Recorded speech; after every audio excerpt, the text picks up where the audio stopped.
दादा जय श्रीराम. मी सुनील बळुजर यावल साफळा. भरीत खायला आलाय गायत्री भट्ट्यामध्ये एक नंबर भेटतं. शेवभाजी, मिरच्या, कोशिंबीर एक नंबर, एकदम चविष्ट एकदम. आमची देवीचं नाव बोलताय सरपंच आहे गाव ना, बोला ना. गायत्री भरी सेंटरमध्ये आल्यावर जेवणाचा आस्वाद घेतला.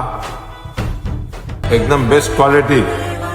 आणि त्यांचं एक वाक्य आहे, चव लागली व माय. चव लागली व माय या वाक्याप्रमाणेच त्यांची चव आहे. त्यांना उत्कृष्ट भरीत कोथिंबीर खाऊन एकदम मन भरलं. Best quality. धन्यवाद. गायत्री भरी सेंटर रावेत.